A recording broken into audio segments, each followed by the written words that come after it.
prepare o seu coração. Deus tem uma palavra para você. Com Rodrigo Farias, no canal Discípulos Anônimos. João capítulo 8, verso 34 ao 36, que diz o seguinte: Respondeu-lhe Jesus: em verdade vos digo, que todo aquele que comete pecado é servo do pecado. Ora, o servo não fica para sempre em casa, o filho para sempre. O filho fica para sempre. Se, pois, o filho vos libertar, verdadeiramente sereis livres. Tome os seus assentos, em nome de Jesus. Glória a Deus. Já foi feita uma propaganda aqui minha, aqui, misericórdia. Sou um bom aluno. Eu fico muito grato, agradeço a Deus por essa oportunidade, agradeço aos nossos pastores também, pastor Zé Luiz, pastor Roberto. Tivemos a honra de tê-los como pastor. Agora temos o pastor Zé Luciano.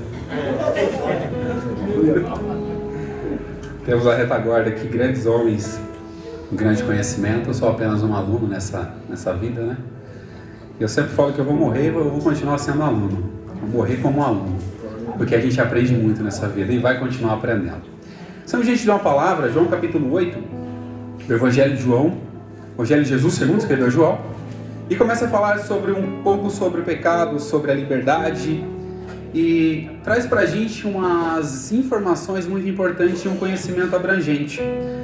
Nesse contexto que eu comecei a falar, gera uma discussão muito grande entre Jesus e algumas pessoas importantes daquela época.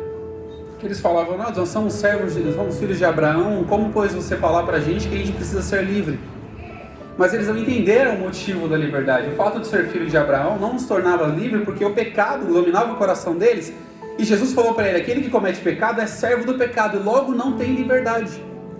Porque nós achamos que a liberdade simplesmente é o fazer aquilo que eu quero e não seguir uma doutrina, uma regra estabelecida pela palavra e achar que tudo que eu faço está bom e pronto, está perfeito. Jesus veio quebrar muitos paradigmas. Inclusive no capítulo 8, já no primeiro versículo, nós vamos ter uma história muito interessante, a história da mulher pega em ato de adultério. E Jesus aqui, quando ele chega, veio dos Montes das Oliveiras, passou ali e chegou no templo. Depois de vir do Monte das Oliveiras, chegou no templo. E Jesus tinha uma coisa muito interessante com ele. Toda vez que ele chegava, o que ele fazia? Ele sentava para poder ensinar. Jesus prezava muito o ensino. Usava muita palavra, e a gente começa a conversar muito. Inclusive tivemos a oportunidade de conversar hoje pela manhã, irmão Zé Luciano, juntamente com o Luiz, que as pessoas estão perdendo a essência da palavra no coração, e nós perdemos a importância dela. Por quê? Porque nós achamos que o louvor é importante, com certeza, mas você está adorando a Deus, mas a palavra é a voz de Deus falando com você. A palavra é a confirmação daquilo que Deus quer que você faça, da forma que Ele quer que você faça. E Jesus priorizava muito esse ensino. Essa palavra que ele tinha no coração não era uma palavra qualquer, porque ele mesmo falava: a palavra que eu trago não é minha, mas é do meu Pai que me enviou. Eu trago a palavra no meu coração para poder incentivar vocês e mostrar para vocês que só há um caminho, só há uma verdade, só há um meio de alcançar a vida, que é eu. Assim diz Jesus. E ele priorizava muito, ele sentou diante daquelas pessoas e se preocupava com o ensino. O que ele poderia mostrar para aquelas pessoas, o que ele poderia levar para aquelas pessoas e conduzir aquelas pessoas da melhor forma possível, para que elas não perdessem nossas próprias mentes. Nós sabemos muito bem que nós fomos levados pelo nosso próprio pensamento, nós seremos conduzidos a lugares horríveis, porque a nossa mente engana a gente, mas a palavra de Deus é verdade e conduz a gente pelo caminho da verdade. E Jesus tinha essa prioridade no coração, ele tinha esse desejo no coração, essa vontade de cumprir aquilo que o Pai havia determinado para ele. Mas nesse cumprimento daquilo que o Pai havia determinado para ele, havia pessoas que queriam interromper o cumprimento daquilo que o Pai havia determinado. De repente apareceram homens da lei, escribas e fariseus, homens importantes, que conheciam a lei, ou diziam que conheciam a lei, ou diziam que conheciam a palavra. Porque você só conhecer e não praticar, não vale de nada, porque a palavra tem que entrar no coração, fazer morada e mudar a sua vida. Não é simplesmente você conhecer, mas é você prosseguir e conhecer e alcançar o alvo, que é Jesus. E Jesus naquele momento chegou e começava a ensinar. Ele estava ensinando no templo. Ou seja, no templo tinha muitos religiosos, e as pessoas começavam a olhar para ele. Fala: poxa vida, esse homem veio do nada, apareceu aqui, de repente iniciou seu ministério com 30 anos de idade e já está ensinando todo mundo. Mas ele não sentou diante dos fariseus, dos escribas, para poder aprender. Mas o próprio Jesus falou que o reino dele não era desse mundo. O reino dele era um reino lá dos céus. Ele veio só habitar aqui para fazer o reino dele reinar no nosso coração. Ele veio aqui para trazer um ensinamento de vida, de paz, de abundância. Mas não é uma abundância qualquer, mas uma abundância eterna para as nossas vidas. Ele não veio simplesmente trazer cura material, trazer cura física, porque as pessoas iriam morrer depois, mas ele veio trazer a salvação eterna para toda a humanidade. Ele veio conduzir a nossa vida à salvação, aonde lá no céu a traça, o ferrugem não alcança, aonde o tesouro vai chegar lá e nada vai poder roubar de nós. Aqui o ladrão rouba, mas lá não. Aqui o inimigo pode alcançar, a enfermidade pode vir, mas para onde a gente vai, lá não haverá choro, lá não haverá pranto, lá não haverá dor, porque as coisas que estão aqui vão se passar. Eles tentaram procurar ocasião para poder parar Jesus.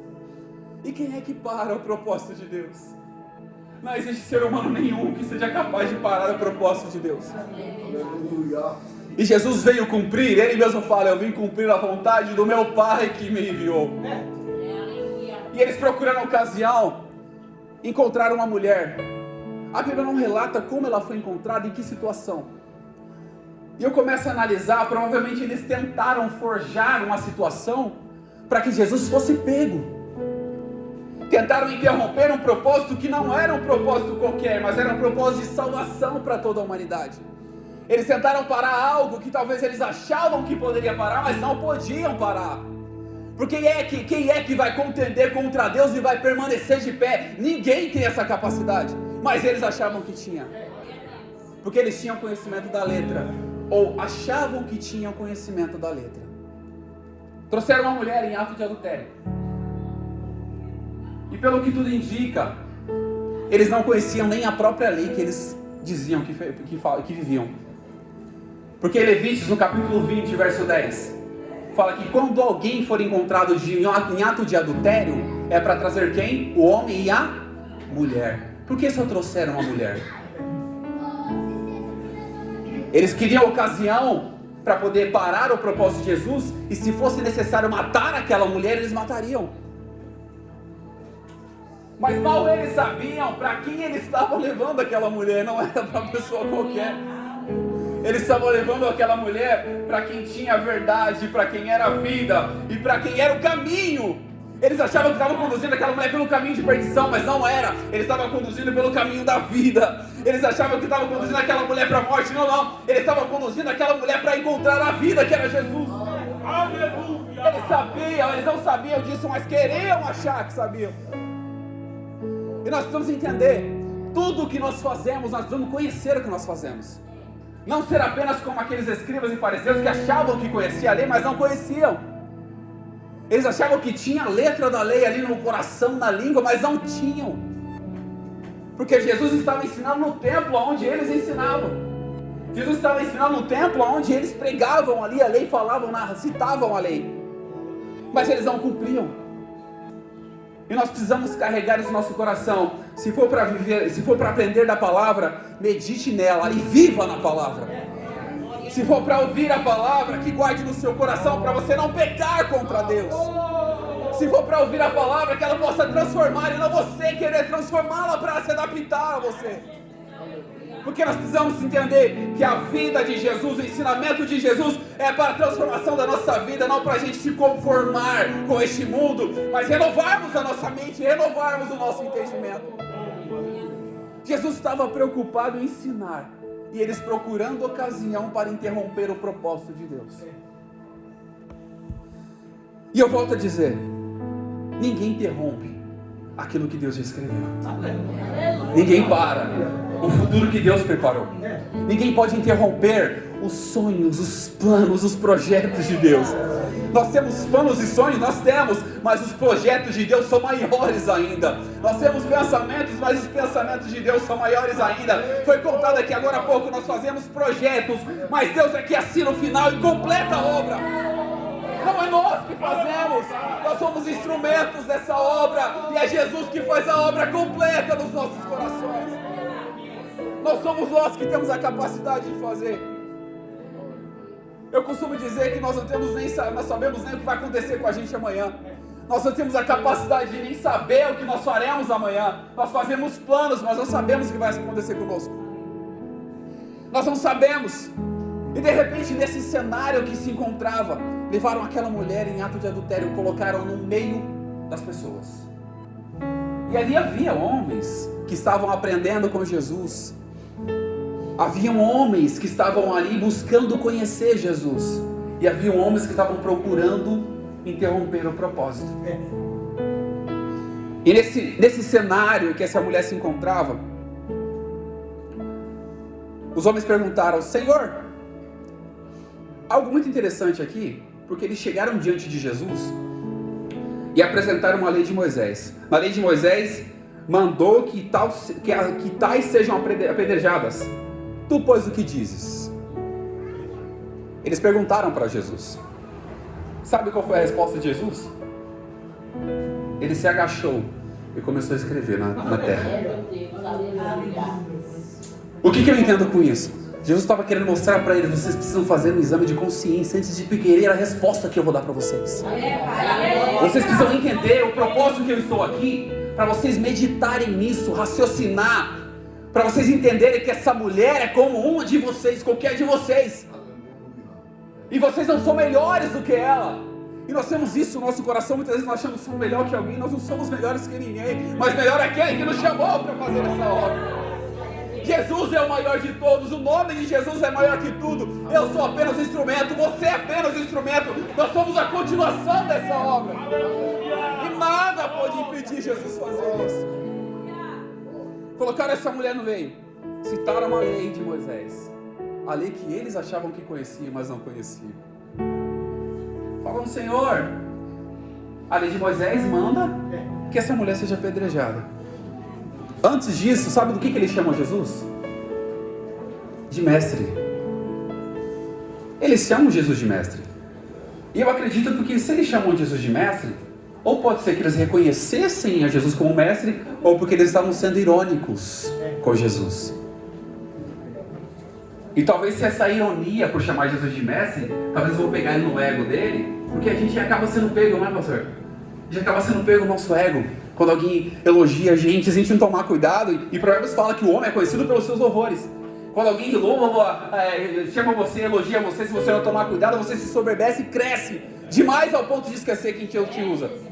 E nós temos que tomar muito cuidado, porque é Deus que usa o instrumento, o vaso, Ele coloca onde Ele quer e coloca para cá. Assim são aqueles nascidos do Espírito. Eles não sabem para onde vem nem para onde vai, mas sabem quem está conduzindo a vida deles.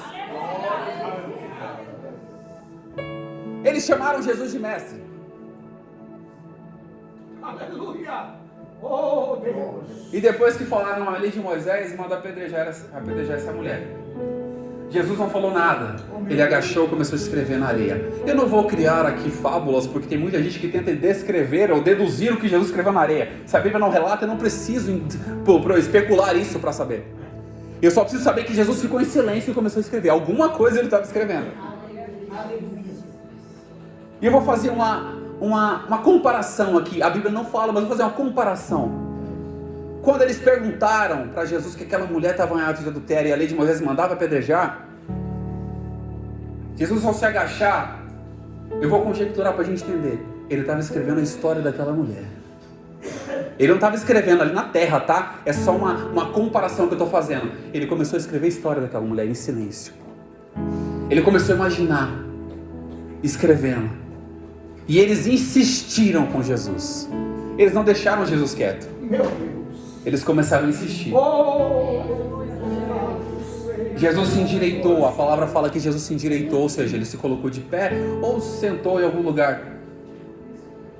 Se endireitou e olhou para aquelas pessoas e disse: aquele que não tem pecado,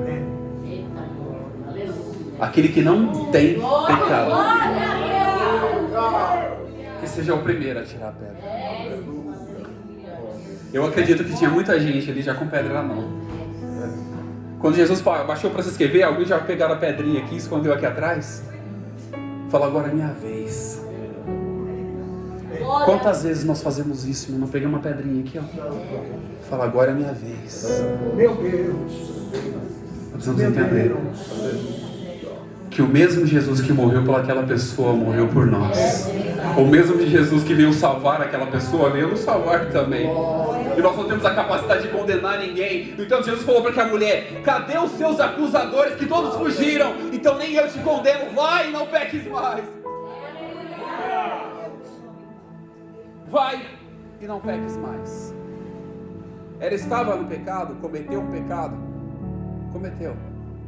Mas Jesus falou para ela: vai e não faça mais isso. Aqui nós temos uma análise muito importante, que quando Jesus dá o perdão para a gente, e nós sempre costumamos ouvir aqui, tem um grande mestre aqui da palavra que nos ensina, a maioria das vezes nós somos condenados não porque nós pecamos, mas porque rejeitamos o perdão. Aquela mulher, quando Jesus falou: vai e não peques mais, ele estava dizendo para ela: agora é a sua vez de consertar a sua vida. Eu te perdoei, agora é a sua vez de receber o perdão e continuar, e não fazer mais o que você estava fazendo, para que a sua vida seja diferente a partir de hoje. Eu dou a palavra para você, eu te dou o perdão, mas você precisa decidir o que você vai fazer com esse perdão que você está recebendo. O que você vai fazer com essa palavra que você está recebendo? Porque eu preciso continuar o meu trabalho e você precisa continuar a sua vida reconhecendo que você é dependente da graça de Deus. Nós precisamos compreender que não somos melhores e nós precisamos todos os dias da graça de Jesus, todos os dias do perdão, abraçar essa misericórdia, porque é pela graça que nós seremos salvos, não é pela lei, como os escribas e fariseus apresentaram para Jesus. Paulo fala que quando a lei nasceu, o pecado reinou e ele morreu. Mas ele fala que não estamos mais debaixo da lei, mas debaixo da graça. O pecado que antes reinava pela lei, hoje em dia somos perdoados pela graça e é pela misericórdia que nós alcançaremos a salvação das nossas vidas. E não é por mérito nosso, não é pelas nossas obras para que ninguém possa se gloriar, mas é pela misericórdia, é pela graça e pelo amor de Jesus pela humanidade. Ao apresentar essa mulher diante de Jesus, eles achavam que estava levando para a morte. Ou seja, nós vamos procurar ocasião, vamos achar ocasião contra Jesus, vamos condená-lo à morte, segundo a lei de Moisés. Vamos condenar essa mulher porque eles estavam dispostos a matá-la. Eles estavam dispostos a encerrar a vida daquela mulher e também condenar Jesus antes do tempo. Mas o propósito tinha que continuar. Quando eles estavam levando aquela mulher para Jesus, eles estavam levando ela para a luz. Porque Jesus, no capítulo 8 e verso 12 fala, e falou Jesus outra vez dizendo: eu sou a luz do mundo. Quem me segue não andará em trevas, mas terá luz da vida. Ou seja, eles estavam levando aquela mulher para a luz, não era para a escuridão. Eles estavam levando aquela mulher para ser transformada a vida dela. E muitas das vezes nós achamos que acontece situações na nossa vida é para a nossa morte. Eu tive a experiência, achei que eu ia morrer. Falei: pronto, acabou minha vida. Mas Deus estava me conduzindo para perto dele. E eu não entendia. Deus estava me conduzindo. Quanto mais próximo de Jesus nós chega, a gente acha: poxa vida, agora me acabou a minha vida. Mas aquela situação estava me conduzindo mais perto de Jesus. E talvez a situação daquela mulher, ela achava: poxa, agora já era, acabou a minha vida, eu vou morrer. Ela achou, falou: pronto, agora eu vou morrer. Se encerrou tudo que eu planejava. Porque nós sabemos que todo ser humano tem sonhos e planos. E aquela mulher talvez não tinha. Ela também tinha planos. Ela também tinha sonhos.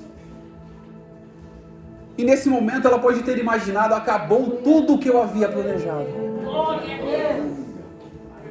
Mas ela estava sendo levada para um lugar, para um ambiente onde a luz estava. E aonde a luz reina, as trevas não têm vez. Aonde a luz reina, as trevas não aparecem. Aonde a luz reina, as trevas somem de vez. Porque Jesus é a luz do mundo. Ele falou: eu sou a luz do mundo, aquele que me segue não andará em trevas. E começou uma discussão muito grande, porque os fariseus, além de questionar Jesus, não acharem resposta para aquilo que eles queriam, que era apedrejar aquela mulher em ocasião para matar Jesus antes do tempo. Eles achavam que poderiam encontrar ocasião, mas não tinham a capacidade de encontrar. Eles achavam que poderiam encontrar, então houve aquelas discussões. E de repente eles ouviram Jesus falar que era luz, Ele fala, poxa, esse homem está testemunhando dele mesmo. E Jesus olha, ei, eu vim aqui, e na vossa lei fala que também está escrito que o testemunho de 2 homens é verdadeiro. Jesus sabia ali que eles não sabiam. E ele fala, eu testifico de mim, e o Pai também testifica de mim. Então o testemunho dos 2, de 2 testemunhas é verdadeiro. Eu sou a luz do mundo. Ele está confirmado aquilo que os fariseus não tinham capacidade de entender. Então Jesus estava falando para eles. E Jesus continuava ensinando o templo. Ele tinha essa facilidade para entrar e sair. Porque o propósito tinha que ser cumprido. E ninguém interrompe isso. Ninguém pode parar os planos de Deus. Ninguém pode parar aquilo que Deus estabeleceu. E eles incomodados. E Jesus fala para ele, vós sois de baixo, eu sou de cima. Vocês são desse mundo, eu não sou desse mundo. Eu não faço parte dessa vida. Eu vim aqui só para uma tarefa e uma missão. Eu vou cumprir ela, mas eu vou voltar para o meu reino. E vou enviar o Espírito Consolador para estar com vocês todos os dias até a consumação dos séculos. O meu reino não é deste mundo. Eu vim aqui só fazer aquilo que Deus estabeleceu. Ou seja, nós também somos assim. O nosso reino não é deste mundo. O nosso reino é nos céus. Nós estamos aqui apenas para cumprir o desígnio, o propósito que foi estabelecido por Deus nas nossas vidas. Nós somos instrumentos dessa obra. Nós somos instrumentos. E Jesus fala que o Pai não tem deixado só, porque Ele fazia aquilo que agradava ao Pai. Quer ver um meio de você não ficar sozinho? Comece a fazer a vontade de Deus. Você jamais vai se sentir sozinho. Comece a cumprir os propósitos de Deus na sua vida, você jamais vai se sentir sozinho. Ainda que você não veja, é aquele Deus invisível que Paulo falou. Ei, aquele templo ali, aquele altar ali do Deus invisível, é esse que eu estou adorando, ainda que você não veja. Mas continue acreditando, porque Ele estará com você todos os dias. E começou a discussão para saber quem era o maior. E Jesus demonstrou que Ele era maior do que Abraão. Eles adoravam, eles tinham a lei de Moisés, eles tinham Abraão como patriarca. E Jesus demonstrou para eles, porque eles acreditavam que eles tinham a verdade para si. Eles achavam que simplesmente por acreditar em Moisés, ter a lei de Moisés, acreditar que era um filho de Abraão, eles tinham a verdade. Engano nosso. Porque Jesus já demonstrou que Ele era o caminho onde aquela mulher foi levada. Ele era a verdade. Ele é a verdade. Ele é o caminho, Ele é a verdade. E Ele é a vida. Jesus já tinha demonstrado para eles, mas eles não entendiam. E Jesus olhou para aquelas pessoas que estavam ali ao redor, que aqueles acusadores fugiram. Os acusadores foram primeiro a fugir quando foram tomados de consciência que eles estavam acusando uma mulher inocente. Inocente não, né? Uma mulher que era pecadora igual eles. Ela estava em pecado, não era inocente, mas eles também eram pecadores. Mas eles não reconheciam aquilo que ele era. E o autoconhecimento é muito importante. Nós tivemos a oportunidade de estudar ontem aqui. Se você não conhecer os seus limites e conhecer a você mesmo, você vai querer enfrentar coisas que não é para você enfrentar. Você vai querer enfrentar gigantes. Se não for reconhecer que Deus quer que enfrente gigante, não você não vai continuar. Porque nós precisamos compreender isso. E Jesus, olhando para eles, fitou os olhos nele, naqueles que estavam próximos, e falou para eles: se vós permanecerdes em mim, e as minhas palavras permanecerdes em vós, vocês serão os meus discípulos. Ele fala: se verdadeiramente permanecerdes em mim. Não é de qualquer jeito, tem que ser com verdade. Se verdadeiramente vocês permanecerdes em mim, e as minhas palavras permanecerdes em vocês, vocês serão os meus aprendizes ainda. Nem é mestre, vocês serão meus alunos. Vocês serão meus discípulos, aqueles que eu vou ensinar. Por isso que eu volto a dizer, eu vou morrer e vou continuar sendo aluno, porque Jesus ainda tem muitas coisas para ensinar, não só a mim, mas para toda a igreja de Deus. Ele Ele tem muitas coisas para ensinar pra gente sobre o caminho, sobre a verdade, sobre a vida. A gente está estagnado, parado no tempo, mas ainda há a revelação da palavra para os nossos corações. Ainda há a oportunidade de aprender, ainda há a oportunidade de sentar para ouvir. É muito importante falar, mas ouvir também é importante. E ouvir a palavra de Deus não é qualquer coisa. A palavra de Deus é verdade. Não é o meu testemunho que eu acho que é importante, mas a palavra é aquilo que é cumprido pela palavra. E Jesus fala para ele: conhecereis a verdade, e a verdade vos libertará. Não é qualquer verdade, é Jesus a verdade que você precisa conhecer. É Jesus a verdade que nós precisamos conhecer. E não é só conhecer, mas prosseguir em conhecer, que possa ser o alvo das nossas vidas. E aí entramos no versículo que nós lemos. E em verdade vos digo que todo aquele que comete pecado é servo do pecado. Jesus mostrou para eles que eles eram pecadores. Jesus mostrou para eles que eles tinham o mesmo pecado, ou pecado diferente, mas não deixa de ser pecado, do que aquela mulher que eles tentavam acusá-la e condená-la à morte. E Jesus mostrou para eles que simplesmente eles estavam sendo servos do pecado. E Jesus olha para eles e diz: o servo não fica para sempre em casa, o filho para casa para sempre fica. Se pois o filho vos libertar, não é qualquer libertação, se pois o filho vos libertar, verdadeiramente sereis livres. Aleluia. Se o filho vos libertar, verdadeiramente sereis livres. Aqueles ensinamentos que Jesus passou não era à toa. Ele estava mostrando para você: ei, eu vim para libertar a sua vida. Se eu te libertar, verdadeiramente você será livre. Nós precisamos acreditar em Jesus, confiar em Jesus, que é o único caminho para a nossa vida, é a única verdade que nós precisamos acreditar, e é Ele que traz a vida para nós. Ele é a luz do mundo, e nele não há trevas nenhuma. E a luz resplandeceu nas trevas, mas os homens amaram mais as trevas do que a luz. Nós estamos aqui porque nós escolhemos amar o Filho de Deus. Nós estamos aqui porque nós somos libertos pelo Filho de Deus. Nós estamos aqui porque nós reconhecemos que Ele é a verdade, Ele é o caminho, Ele é a vida, e ninguém chega ao Pai a não ser por Ele.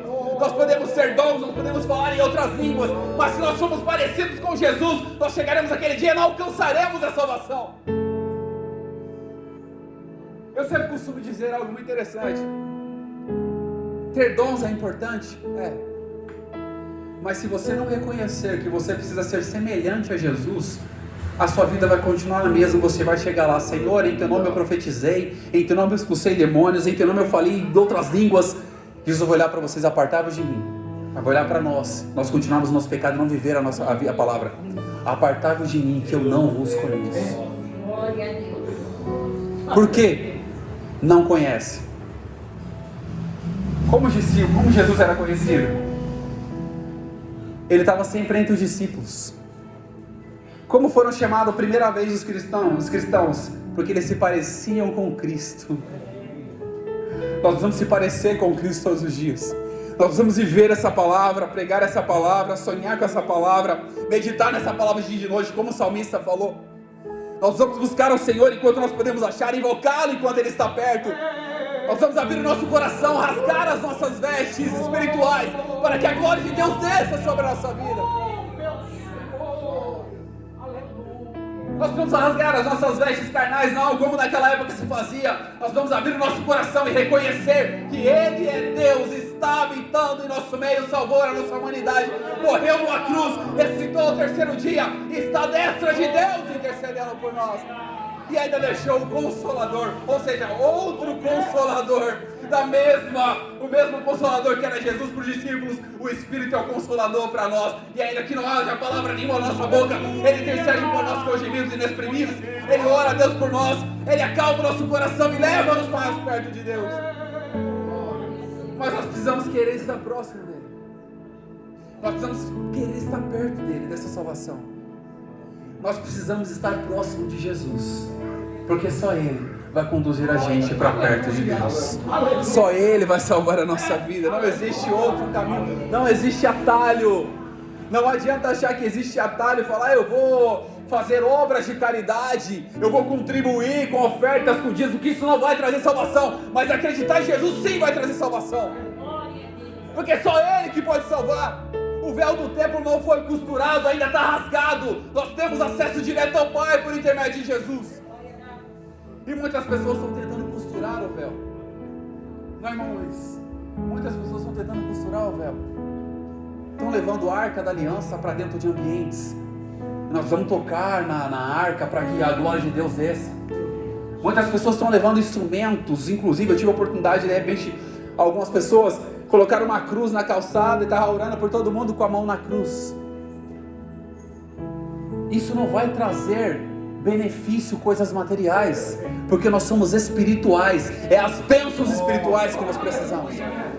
Nós somos espirituais, então logo as coisas materiais não valem de nada para nós, mas aquilo que é espiritual aquece o nosso coração, aquece a nossa vida, nos coloca ao pé da cruz, não com a mão na cruz, mas ao pé da cruz espiritualmente, para reconhecer a nossa fragilidade e que Jesus salvou a nossa vida pela misericórdia. Porque não é pela força do nosso braço que nós alcançaremos a nossa salvação. Não é por nosso mérito que nós alcançaremos a nossa salvação. Aquela mulher não tinha mérito nenhum, mas ela alcançou o perdão pela misericórdia de Jesus. Nós não tínhamos também mérito nenhum, e não temos ainda, mas nós alcançamos a salvação pela misericórdia de Jesus. Porque se não fosse a misericórdia do Senhor, o inimigo já teria consumido a nossa vida, vivos, teria destruído a nossa vida. Aqueles fariseus tentaram interromper um propósito, justamente é esse, que o inimigo queria destruir a nossa vida, mas Jesus veio para vencer a morte. A Bíblia fala que ele foi solto às ânsias da morte, porque a morte não teve o poder de tragar, porque ele não só tinha a vida, ele era a própria vida, e a morte não consegue tragar a vida, porque Jesus era a própria essência de vida. Ele não podia ser alcançado pela morte, e a morte não teve o poder para poder destruir o propósito de salvação para a nossa humanidade, e nem para aquela mulher. O que eles achavam que era o fim para ela, Jesus estava dando o começo de uma nova história. O que eles achavam que era o encerramento da vida dela, Jesus estava escrevendo uma nova história para ela. Falou: eu te perdoo, vai, não peques mais, porque a sua vida ainda vai continuar. Aquilo que você achou que era morte, eu estou te dando nova vida. Aquilo que você achou que era o fim, eu estou te dando uma nova oportunidade. Continue caminhando, continue reconhecendo que você depende da graça, do perdão e da misericórdia do Senhor para continuar. Nós continuamos ainda dependendo. Eu falo comigo sempre, eu vivi 20 anos no Evangelho, para com 33 anos de idade eu descobri que eu tive um encontro com Jesus com 33 anos de idade. Quase 20 anos. O que eu tiro como lição? Igual os fariseus estavam lá diante de Jesus. Esse povo me honra com os lábios, mas o coração está longe de mim. Eu estava assim. Eu só vinha só para cumprir horário aqui, só para estar cumprindo horário. E hoje eu pude entender que aquele Jesus que libertou aquela mulher ainda continua libertando as nossas vidas. Aquele Jesus que deu a vida para aquela mulher de novo, ele continua dando vida para nós nessa noite. Aquele Jesus que prometeu o Espírito ainda continua habitando nos nossos corações e nos fazendo frutificar na presença dele. Nós não somos uma árvore qualquer, nós somos uma árvore que dá fruto, e que nós vamos dar fruto de 100, 50, e vamos continuar trabalhando, para que o Senhor ainda se agrade de nós, e não destrua a árvore. E nós sabemos muito bem, que nós passamos por momentos ainda turbulosos, difíceis, e às vezes a nossa árvore só está no tronco, mas ao cheiro das águas ela pode brotar. Ao cheiro das águas ela pode brotar. Ainda que a árvore possa ser cortada, alguém possa tentar parar, o inimigo possa tentar parar, destruir a nossa vida, usar pessoas como fez ali com os fariseus, os escribas que levaram aquela mulher. Jesus deu uma nova oportunidade para ela. Porque Ele era a água da vida. Ele falou, a sua árvore vai continuar frutificando. Porque eu estou te dando a oportunidade de dar frutos agora. Eu estou te perdoando. Então continua na fonte da água da vida.